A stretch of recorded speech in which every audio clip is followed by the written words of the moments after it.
The ship came out of nowhere. One moment, the space around Nexus Prime was quiet and calm. The next moment, alarms screamed across every station in the system.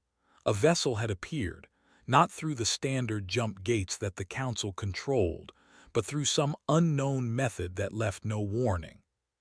High Arbiter stood in the great chamber, his crystalline body catching the light of 3 suns that shone through the massive windows. He had ruled the Galactic Council for 2,000 years. He had seen empires rise and fall. He had watched species beg for mercy and others accept their place in the natural order of things. But he had never seen anything like this. "What is it?" he asked, his voice like wind through glass. "Unknown, High Arbiter," replied his assistant. "The vessel matches no known design. It came through. We do not know how it came through." On the bridge of the Pioneer, Captain Park stood with his hands behind his back. He was a tall man with gray hair and calm eyes. He had waited his whole life for this moment. Humanity had spent 300 years reaching for the stars, and now they had finally arrived. "Lieutenant," he said, "open a channel." Nodded and touched her console. She was young, barely 30, but she had learned more alien languages in simulation than anyone else on Earth. Now she would use them for real. "Channel open, Captain." Park took a deep breath. "This is Captain Park of the Earth vessel Pioneer. We come in peace, seeking friendship and trade with the peoples of the galaxy. We mean no harm." The message went out. For a long moment there was only silence. Then the response came, not words but ships. Dozens of warships appeared around the Pioneer, weapons charged and ready. They were beautiful in a terrible way, sleek and deadly, covered in symbols that humans had never seen before. "They're targeting us," said the weapons officer. "Hold position," Park ordered. "Do not power weapons." "Sir." "I said hold." Ambassador Lee stepped forward. She was a small woman with sharp eyes and a quiet voice that could command any room. She had been chosen for this mission because she understood something that many did not. First impressions lasted forever. "They're afraid," she said softly. "Look at how they've surrounded us. They're not attacking because they're not sure they can win." Park smiled slightly. "Then let's show them they have nothing to fear. Lieutenant, request permission to send a diplomatic party to their station." The council chamber was the largest room any human had ever entered. It stretched upward for what seemed like forever, filled with floating platforms where representatives of 12 species watched and waited. Some looked almost familiar, beings with 2 arms and 2 legs. Others were so strange that the human mind struggled to understand them. Ambassador Lee walked forward alone. This was her moment. High Arbiter looked down at her from his elevated platform. She was so small, so fragile-looking. Her species had no natural weapons, no armor, no venom. By all logic, they should have died on there long ago. "You have entered Council space without permission," said. "You have used technology that is not registered. You have violated 17 laws simply by existing here. Explain yourself." Lee did not look away from his gaze. "With respect, High Arbiter, we did not know your laws existed. We came from a planet called Earth, in a system you have never visited. We developed our technology alone, without help from anyone.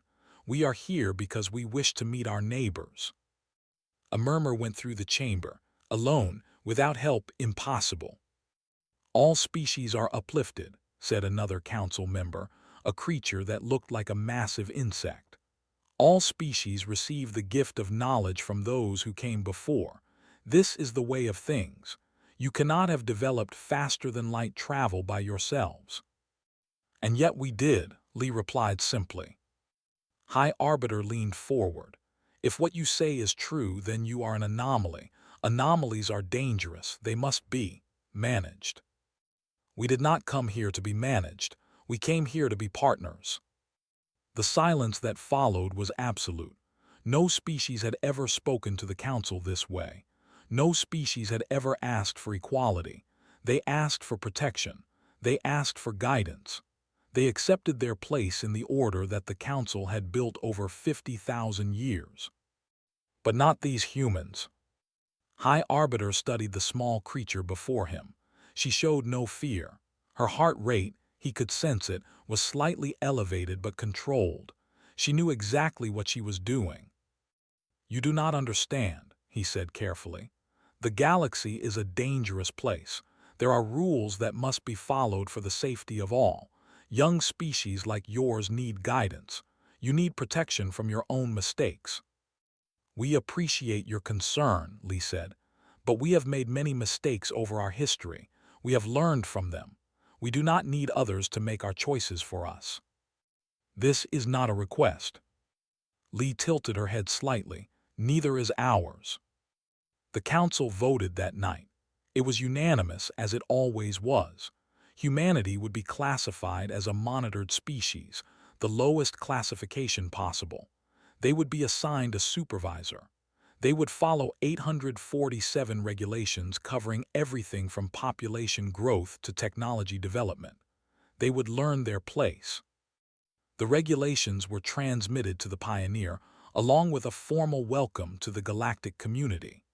Captain Park read them in his quarters, scrolling through page after page of restrictions and requirements. When he finished, he laughed. Lieutenant found him still laughing when she came to deliver her report. "Sir, is everything all right?" Park wiped his eyes and shook his head. "They think they can control us, Lieutenant. They think that because they've controlled everyone else, they can control us too."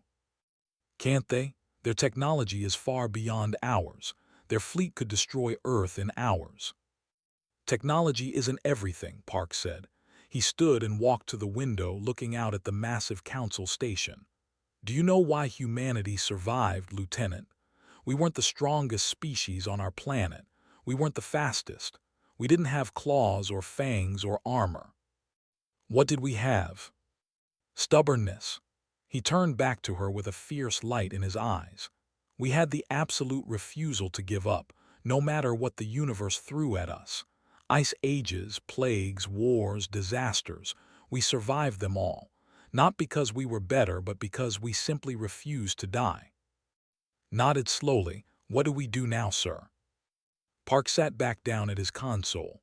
"We smile, we nod, we follow their rules, the ones they can see us following, and we prepare." "Prepare for what?" "For the day they realize their mistake." He began typing a message, encoded in a way that no Council technology could break. It was addressed to Earth, to the leaders who had sent them on this mission with very specific instructions. The message was simple: they have no idea what's coming. Thousands of light years away, the leaders of Earth received the message. They had hoped for friendship. They had prepared for something else. The factories that had been built in secret began to increase production. The training programs that had been running for decades expanded. The plans that had been made for the worst-case scenario were put into motion. Humanity had reached the stars and found not wonder, but chains. The Council thought they had gained a new servant species. They were wrong. They had awakened something ancient and terrible, a species born from struggle, forged in fire, and utterly unwilling to bow to anyone. The galaxy would learn this lesson soon enough. 3 years had passed since humanity joined the galactic community. 3 years of smiling and nodding and following rules. 3 years of playing the obedient newcomers. Governor stood on the balcony of his office, looking out at the colony of 7. The Council had given humanity this world as a gift, a small, rocky planet at the edge of civilized space. They called it a probationary settlement, a place where humans could prove they deserved more. Called it something else, a cage. But cages could be useful. They made your captors feel safe. They made them stop watching so closely. Below him, the colony looked exactly as the Council expected. Simple buildings, basic technology, a population carefully kept below the allowed limit, everything by the rules. What the Council could not see was what lay beneath. 50 meters underground, Dr. Han worked in a laboratory that did not officially exist. She was a scientist who studied alien life. For 3 years, she had studied every council species she could access. She had learned their biology, their psychology, their weaknesses. Today, she had found something important. "Governor," she said through the secure communication line, "you need to see this." Took the private elevator down. The underground facility stretched for kilometers in every direction. Factories, training centers, research labs, all hidden from council sensors by technology that Earth scientists had developed in secret. Han met him at her lab door. She was a serious woman who rarely smiled, but today her eyes were bright with discovery. "I've been studying the council's historical records," she said, leading him inside. "They're very proud of their history. 50,000 years of galactic civilization, 12 species working together in harmony." "What did you find?" "A pattern." She pulled up a holographic display showing the 12 council species. Every single one of them was uplifted by another species. The uplifted the, and so on, going back to the beginning. "We knew this already." "Yes, but look deeper." She changed the display, showing technological development curves for each species. After being uplifted, every species stopped innovating. Their technology reached a certain level and then, nothing. For thousands of years, nothing new. Studied the data, they gave up. They didn't need to innovate, everything was provided for them. The council system creates dependency. Species are uplifted, given technology they didn't earn, and then they become part of the system. They stop struggling. They stop growing. "And humans?" Han smiled, a rare sight. "Humans developed everything ourselves. Every step forward, we earned through blood and sweat and failure. We never stopped struggling because we never had anyone to depend on. The council isn't just afraid of us because we arrived uninvited, realized. They're afraid because we prove their entire system is a lie." "Exactly. They've been telling every species for 50,000 years that they need the council to survive. We prove that's not true. If other species realize this, the whole system falls apart." On the other side of the galaxy, Counselor was having doubts. She was a being, tall and elegant, with 4 arms and compound eyes that saw in spectrums humans could not imagine.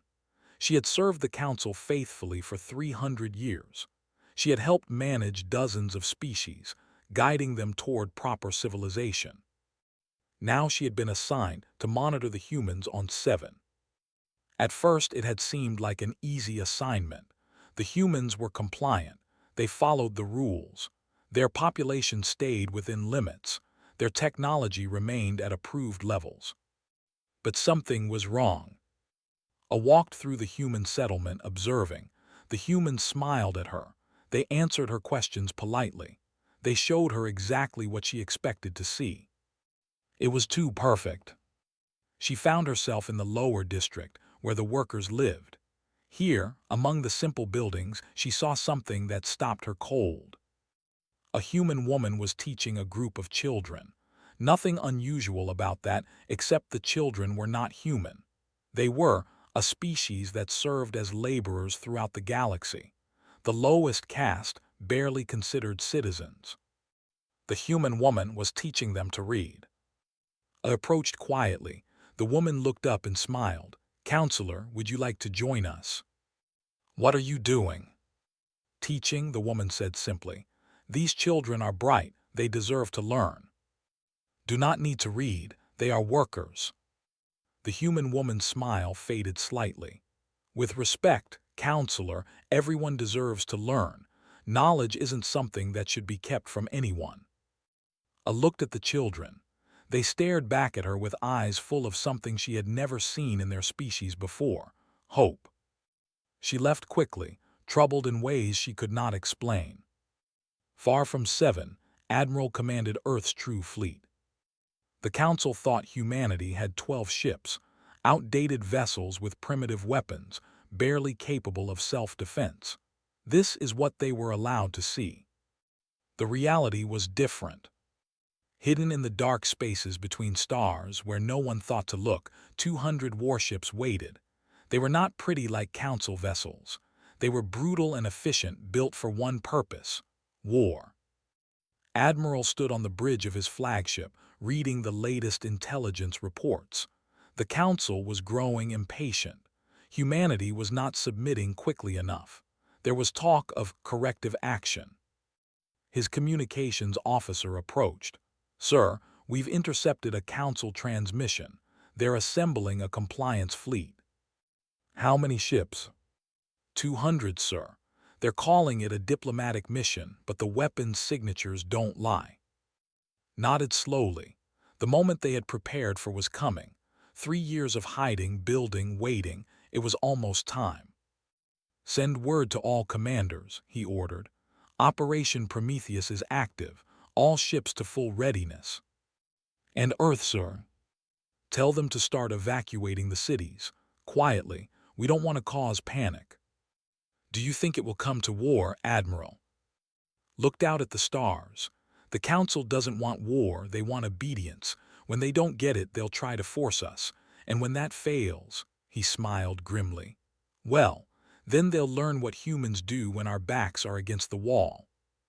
Back on 7, Counselor made her report to the Council. She told them what they wanted to hear. The humans were compliant, their technology was limited, there was nothing to worry about. But in her private quarters that night, she thought about the children learning to read. She thought about how the humans had treated them, not as servants, not as lesser beings, but as people worthy of respect. In 300 years of serving the Council, she had never seen anything like it. The next morning, she received new orders. The compliance fleet was being assembled. She was to prepare the human leadership for integration assistance. She knew what those words really meant. Governor received her in his office, smiling as always. She delivered the Council's message: surrender all unauthorized technology, accept permanent military presence, submit to population reduction. He listened quietly. When she finished, he nodded. "I understand," he said. "May I ask you something, Counselor?" "Of course." "Those children you saw yesterday, before humans came here, had anyone ever taught them to read?" I hesitated. "No, it is not their function. We've been here 3 years. In that time, we've taught over 2,000 to read and write. We've treated their sick. We've shared our food when they had none." He leaned forward. "Tell me, Counselor, in 50,000 years of Council rule, has anyone ever done that?" She had no answer. "The Council thinks we're a threat because we won't obey," continued. "But that's not why we're really dangerous. We're dangerous because we make people ask questions. We make them wonder if things could be different." He stood and walked to his window. "The fleet is coming, we know, and we're not going to surrender." He turned back to her. "You seem like a decent person, Counselor. When the time comes, remember that you have a choice. You can be part of the old system, or you can help build something new." Left without another word, but his words stayed with her, burning in her mind like fire. 3 days later, the compliance fleet departed for Earth. They expected a quick mission, a show of force, easy submission. They had no idea what was waiting for them. The compliance fleet arrived in Earth's solar system on a Tuesday morning. 200 warships emerged from hyperspace in perfect formation. Each vessel was a masterpiece of galactic engineering, sleek, powerful, carrying weapons that could crack planets open like eggs. They had brought enough firepower to destroy Earth 10 times over. Fleet Admiral stood on the command bridge of his flagship, looking at the blue planet in the distance.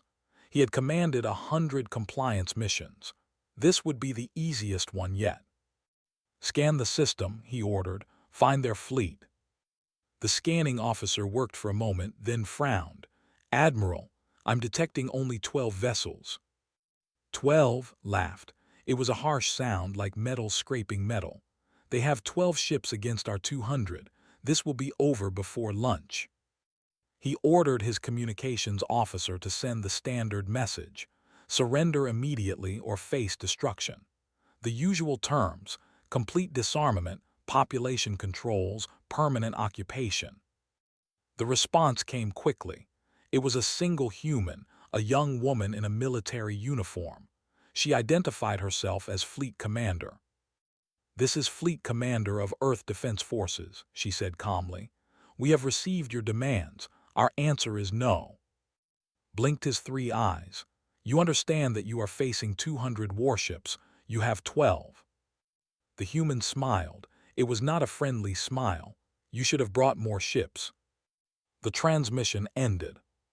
Stared at the blank screen for a long moment. In his entire career, no species had ever refused compliance. Not when facing these odds. It made no sense. "Admiral," his tactical officer said nervously, "the human ships are moving into attack formation." "Attack formation with 12 ships," he shook his head. "Very well, destroy them."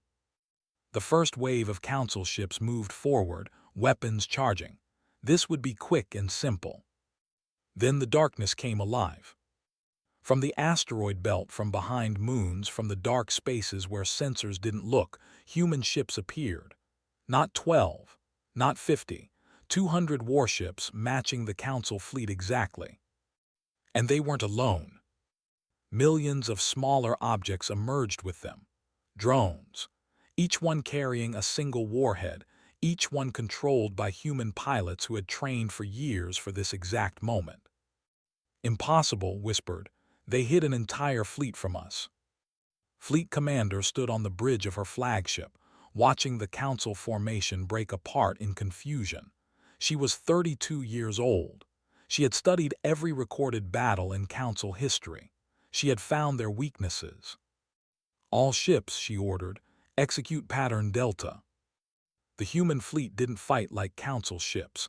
They didn't form neat lines and exchange fire at long range. They dove into the enemy formation like wolves among sheep. They used asteroids as cover. They sacrificed drones to draw fire while main ships struck from unexpected angles. And the drones were everywhere. Council ships could destroy them easily, but there were so many. For every one they killed, 10 more appeared.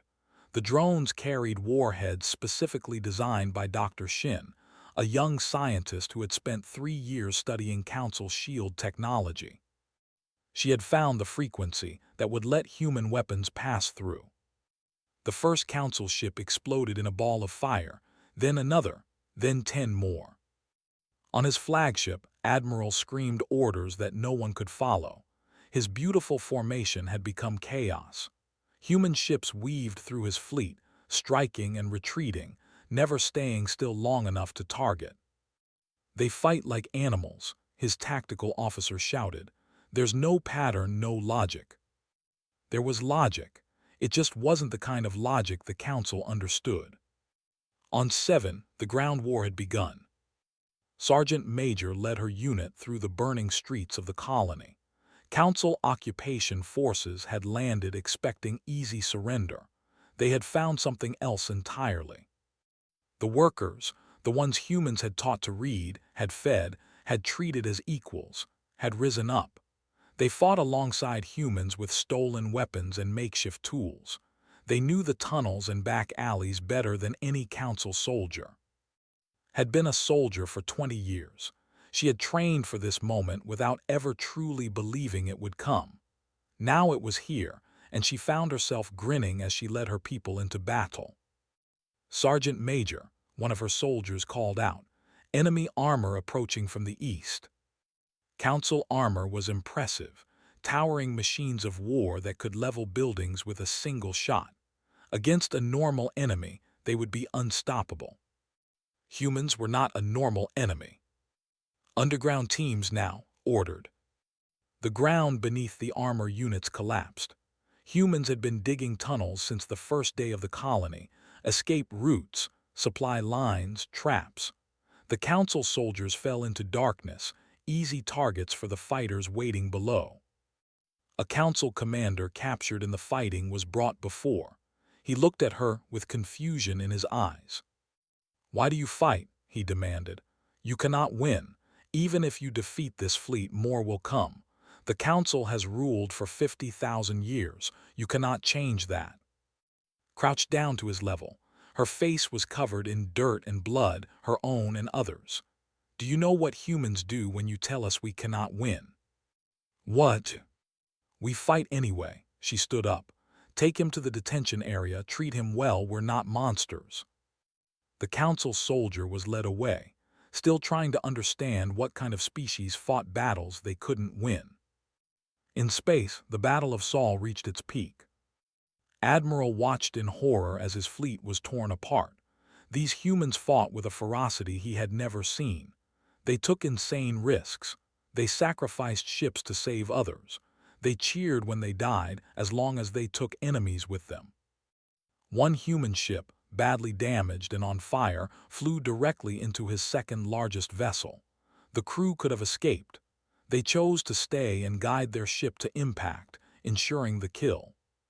"They're insane," muttered. "They're completely insane." His fleet was down to 100 ships, then 80, then 60. "Admiral," his communications officer said weakly, "we're receiving reports from the surface. Our ground forces are being destroyed. The native workers have joined the humans. They're fighting together." Closed his eyes. This wasn't a battle anymore. It was a massacre. "Order retreat," he said. "All ships retreat." The Council fleet fled, leaving their dead behind. Of 200 ships, only 34 escaped Earth's solar system. Fleet commander watched them go. Her fleet had lost ships too, 43 vessels, thousands of lives, but they had won. She opened a channel to all surviving ships. "This is Commander, the enemy is retreating. We have won the Battle of Sol." The cheering was deafening. On 7, the occupation forces surrendered. Sergeant Major accepted their weapons personally, then ordered food and medical care for the prisoners. "Why?" a captured council officer asked her. "We came to conquer you. Why show us mercy?" "Because mercy is strength," she replied. "Anyone can kill their enemies. It takes real power to show them kindness." The surviving council fleet reached Nexus Prime 3 days later. Admiral stood before High Arbiter and delivered his report with shaking voice. "They defeated us," he said. "They fought like nothing we've ever seen. They sacrificed themselves willingly, gladly to destroy our ships, and they were smiling, High Arbiter. As they died, they were smiling." Listened in silence. When the report was finished, he dismissed everyone from the chamber except his most trusted advisors. "We made a mistake," he said quietly. "We thought they were primitives. We thought they could be controlled like all the others." "What do we do now?" an advisor asked. Looked out at the stars. Somewhere out there, a species of small, soft creatures without claws or fangs had just defeated the greatest fleet in galactic history. "We have awakened something terrible," he said, "and now the whole galaxy will learn about it. Other species will start asking questions. They will wonder if they too can resist. We must crush them completely, send every ship we have." "No," turned to face his advisors. "That would only prove their point. We need a different solution, something final." He walked to a secure console and entered a code that hadn't been used in 30,000 years. "What is that?" an advisor whispered. "The Omega Protocol," replied. "If we cannot control the humans, we will remove them entirely. We will destroy their sun and end their species forever." "But that weapon, it will terrify the galaxy." "Better terrified and obedient than inspired and rebellious." His crystalline face showed no emotion. "Prepare the weapon. We end this now." The order was sent. The most terrible weapon in galactic history began to power up. Humanity had won the battle. But the war was just beginning. News traveled fast in the galaxy, even faster when the news was impossible. Within days, every species under council control had heard the story. The humans had won. A tiny species from an unknown world had defeated a compliance fleet. 200 Council warships had been reduced to 34. The Council tried to control the story. They said it was a minor setback. They said reinforcements were coming. They said the humans would soon be brought to heel. No one believed them. Ambassador Lee sat in a small room on 7, preparing the most important broadcast of her life. The equipment was basic, human technology, nothing fancy. But the message would reach every corner of the galaxy. She looked into the camera. "My name is Lee. I speak for humanity." The transmission began, bouncing from relay to relay, spreading like fire through dry grass. For 3 years, the Council told us we were weak. They told us we needed their guidance, their protection, their control. They gave us rules and regulations designed to keep us small. When we refused to stay small, they sent a fleet to destroy us. She paused, letting the words sink in. They failed. Across the galaxy, billions of beings watched.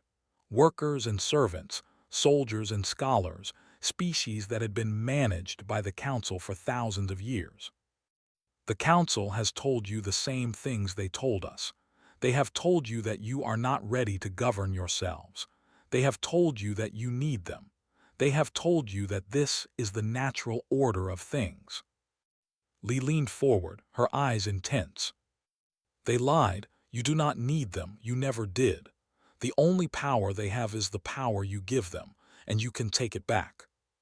She raised her hand, palm open, a human gesture of welcome.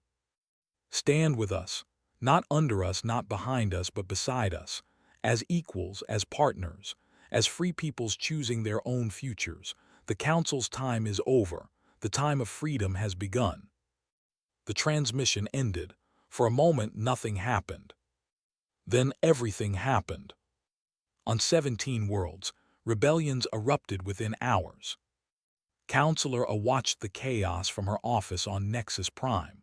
Reports flooded in from across the galaxy. Workers refusing orders. Military units deserting. Governors declaring independence. And everywhere the same symbol, an open hand, palm forward. The human gesture of welcome, of freedom. She had made her choice 3 days ago. She had taken every piece of intelligence she could access and fled to human space. Now she stood in Governor's office, offering everything she knew. "The Council has a secret," she said, "one they have kept for 50,000 years. Listen carefully, tell me. Every species that joins the Council is uplifted, given technology, knowledge, resources. But it's not a gift, it's a chain. The Council deliberately suppresses further development. They share enough technology to make species dependent, but never enough to make them independent. We suspected something like this. There's more." A pulled up a holographic display. Every species in the galaxy could have developed far beyond their current level. The Council holds them back. If the technology restrictions were removed, if species were allowed to develop freely, they would realize they don't need the Council at all. Exactly. The humans are the first species in 50,000 years to develop without Council interference. You proved that independent development is possible. That's why they fear you. Studied the data. Can we use this? Can we show other species what they could become? Yes, and I have the files to prove it. Scientific research that was suppressed. Technological developments that were buried. Entire fields of knowledge that were hidden because they might make species too powerful. A slow smile spread across face. Counselor A, welcome to the rebellion. On a distant world called, Prince made his own choice. His species, though, were warriors. For 3,000 years they had served as the Council's enforcers. When a species needed to be punished, they were sent. They were feared throughout the galaxy. But had watched the Battle of Saul. He had seen humans fight with a ferocity that matched anything his people could offer. And he had seen something else, something that changed everything. The humans didn't fight for territory or resources. They didn't fight for power or glory. They fought for freedom, for the right to choose their own path. They had forgotten what that felt like. gathered his most loyal followers in a secret chamber beneath the palace. They were young warriors, the best of their generation, frustrated by centuries of serving as the council's attack dogs. "I have made a decision," told them. "We will no longer serve the council, we will join the humans." An older warrior spoke up. "The council will destroy us. They will send fleets to burn our worlds." "Perhaps, but I would rather die free than live as a slave." Drew his blade, an ancient weapon passed down through generations. "The humans have proven that the council can be defeated. They have proven that the old order can be challenged. Will we stand aside while others fight for freedom, or will we fight alongside them?" One by one, his warriors drew their own blades. The answer was clear. Captain commanded the Liberation, humanity's new flagship. It was larger than any ship Earth had ever built, constructed in the weeks after the Battle of Saul using technology that humans had developed in secret. Her mission was simple: spread the rebellion. The Liberation dropped out of hyperspace above a world called. It was a mining planet, worked by species called the small, gentle beings who had been slaves in everything but name for 8,000 years. Council ships moved to intercept. There were 20 of them, more than enough to destroy a single human vessel. Captain opened a channel to the council ships. "This is Captain of the human vessel Liberation. We are here to offer the people a choice. Stand aside and let us speak to them." The council commander responded with weapons fire. The battle that followed was short and brutal. The Liberation was not alone. A dozen human ships emerged from hiding, along with warriors who had traveled ahead to prepare. Within an hour, the council fleet was destroyed. Captain landed on and walked among the workers. They looked at her with fear at first. They had never seen an alien who wasn't giving them orders. "My name is," she said through a translator. "I come from a planet called Earth. We were slaves too once, not to the council but to each other. We learned something important. No one has the right to own another being. No one has the right to take your freedom." An elderly stepped forward. His skin was from years of hard labor. "What do you want from us?" "Nothing. We're not here to rule you. We're here to offer you a choice.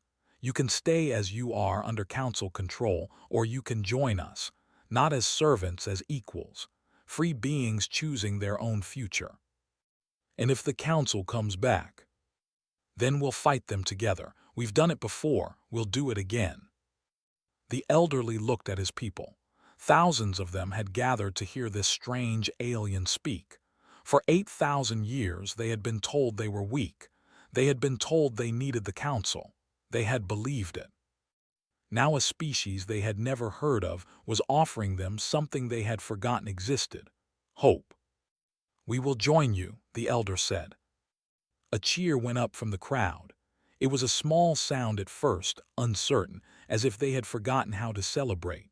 But it grew louder, stronger, until it echoed across the mining fields. They were free.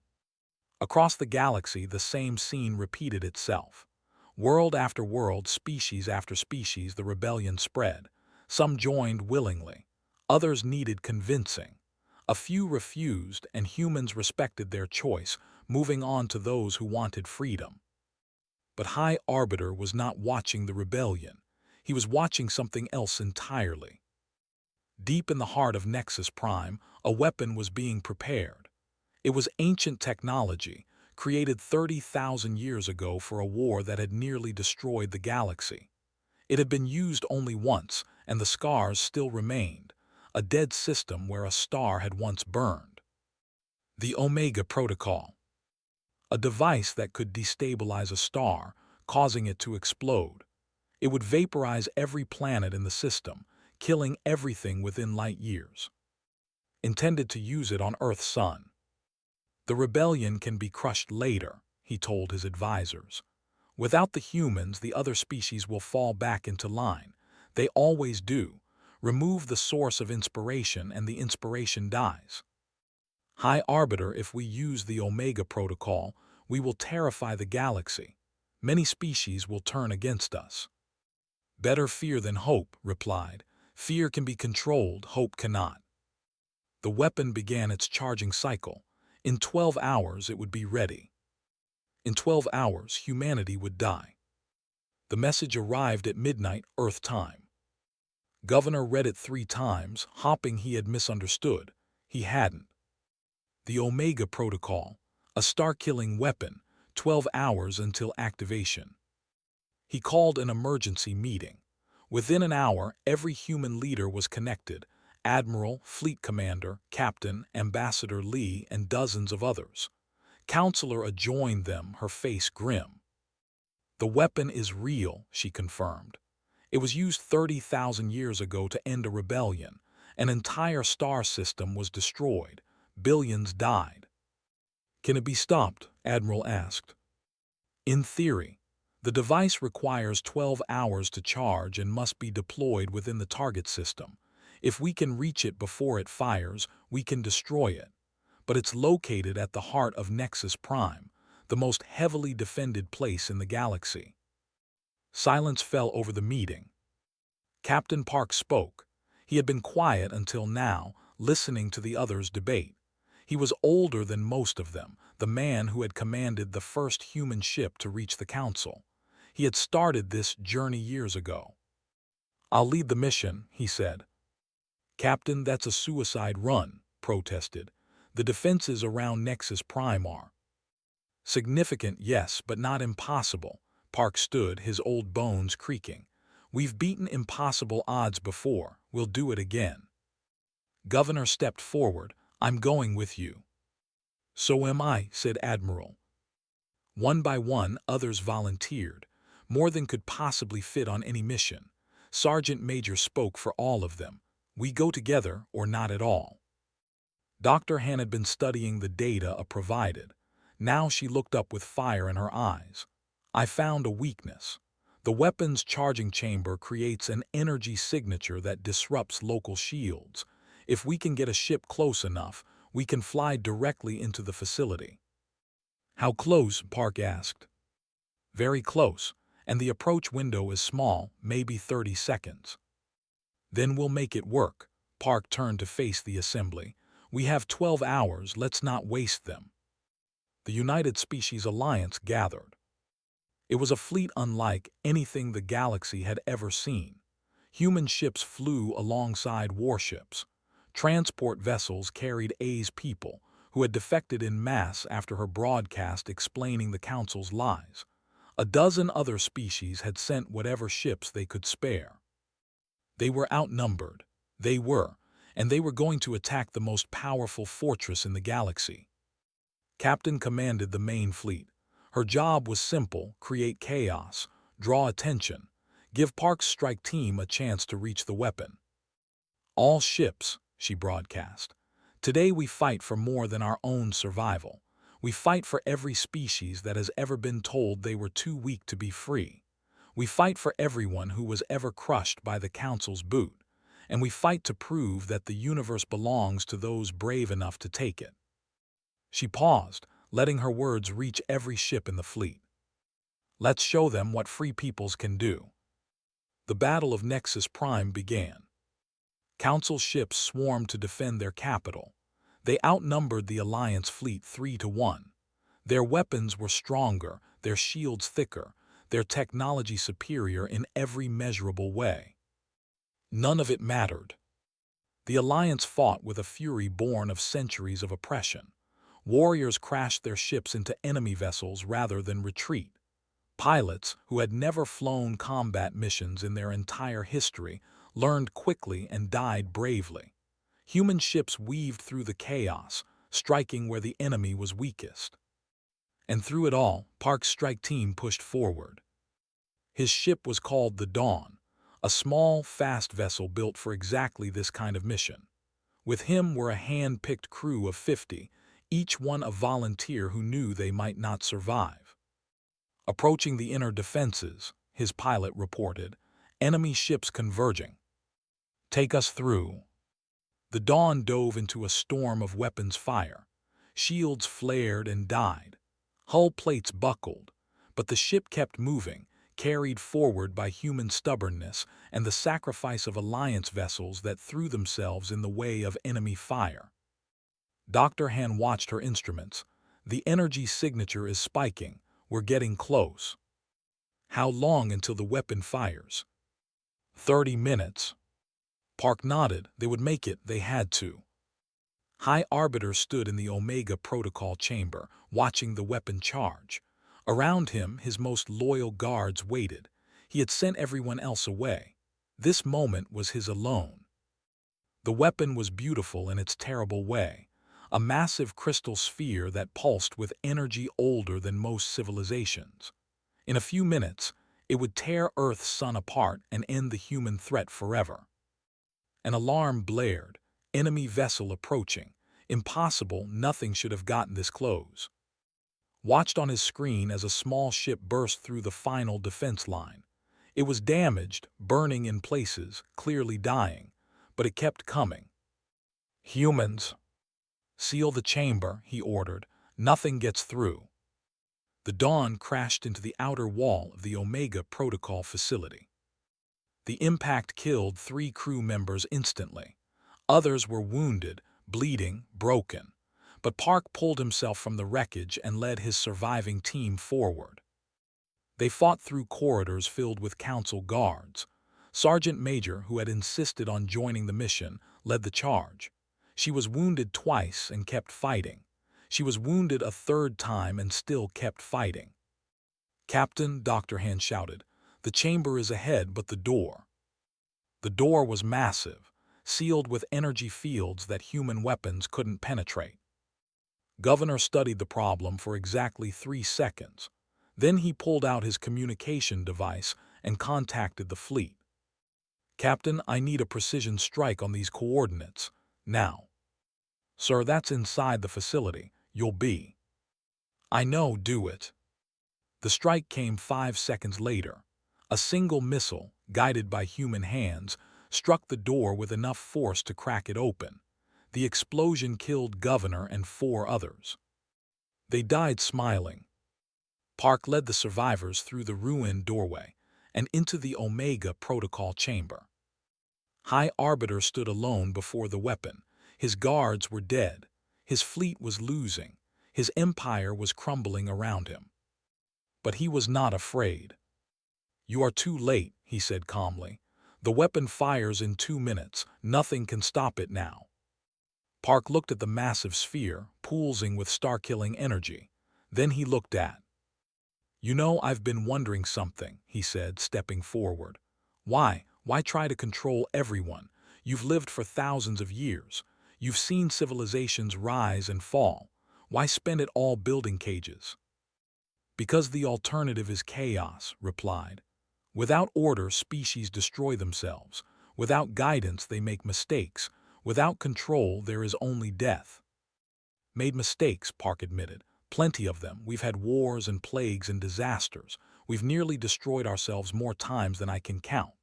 He stepped closer, his eyes never leaving. "But we survived. We learned. We grew. Not because someone told us how, but because we figured it out ourselves. That's what you never understood. The struggle is the point. The mistakes are how we learn. You tried to save everyone from failure, and instead you prevented them from ever truly succeeding." Pretty words, but in 90 seconds your son dies and your species with it. "Maybe," Park smiled, the same smile that had terrified Council commanders across the galaxy. "Or maybe not." He pulled out a small device. Dr. Han had given it to him before the mission, explaining exactly how it worked. It was a simple thing, really. A feedback loop that would turn the weapon's own energy against itself. All he had to do was get close enough. Park ran. Tried to stop him, but humans were faster than they looked. The captain crossed the chamber in seconds and pressed the device against the weapon's surface. The energy reversed. The crystal sphere cracked. Light poured from the fractures, blinding and beautiful. "What have you done?" screamed. "What humans do," Park said quietly. "Whatever it takes." The weapon exploded. The Omega Protocol, which had terrorized the galaxy for 30,000 years, was destroyed in an instant. So was Captain Park. But his crew survived. The chamber collapsed around them, but Sergeant Major led them out through passages that shouldn't have existed, guided by instincts that couldn't be explained. They escaped as Nexus Prime burned around them. The Battle of Nexus Prime ended not with a final shot, but with silence. Council ships stopped firing. Their command structure had collapsed. Their leaders were dead or fleeing. The empire that had ruled for 50,000 years was over. On the surface of Nexus Prime, High Arbiter surrendered to Captain. He expected execution. He expected torture. He expected humans to treat him the way the Council had treated its enemies. Instead, she offered him water and medical care. "Why?" he asked, genuinely confused. "I tried to destroy your entire species." "And you failed," replied simply. "Now you get to watch what we build instead." 1 year later, Ambassador Lee stood before the first meeting of the Galactic Federation. It was held on Nexus Prime, not in the old council chamber, which had been destroyed, but in a new building designed by 100 different species working together. The room was full. Hundreds of representatives from across the galaxy had come to witness this moment. Some were species that had been part of the rebellion. Others had joined later, after the council fell.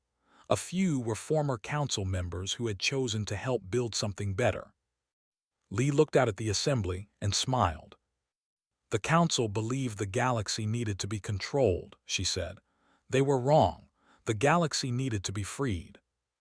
She paused, letting her eyes sweep across the crowd. "They told you that you were weak. They told you that you needed guidance. They told you that without their protection you would fail. And because they told you these things for so long, many of you believed them." She shook her head slowly. "You were never weak. You were never helpless. You were held back, deliberately kept from reaching your potential so that others could control you. Today, that ends." The assembly was silent, hanging on her every word. "We are not here to replace the council. We are not here to tell you what to do or how to live. The Federation is not a government. It is a partnership. A promise that when one of us is threatened, all of us respond. A commitment that we will share knowledge freely, trade fairly, and respect each other's right to choose their own path." She raised her hand, palm open, the gesture that had become the symbol of the revolution. "We are all different. We come from different worlds, different histories, different cultures. Some of us were enemies not long ago, but we share something more important than our differences. We all choose to be free." Lee smiled, and her smile was bright with hope. "The council tried to make us kneel. Instead, we taught the galaxy to stand. They called us human. Now, anyone who chooses freedom can call themselves the same." The chamber erupted in cheers. Humans and aliens, former enemies and longtime friends, all celebrating together. In the corner of the chamber, a human child sat on the shoulders of a warrior, one of the same species that had enforced council rule for thousands of years. Both were laughing. Sergeant Major watched them from across the room. She thought about Captain Park, about Governor, about all the others who had given their lives for this moment. "We did it, Captain," she whispered. "We actually did it." Outside the chamber, the stars shone bright. The same stars that had watched the council rise and fall, that had seen empires come and go, that had burned for billions of years without caring what happened below. Now they watched something new, a galaxy learning to be free. It would not be easy. There would be challenges ahead, old hatreds to overcome, new threats to face, mistakes to learn from. Freedom was never simple. But humans knew something about that. They had spent their entire history fighting for survival, struggling against odds that should have destroyed them, refusing to give up no matter what the universe threw at them. And now they weren't alone anymore. The galaxy would never be the same. This was just the beginning.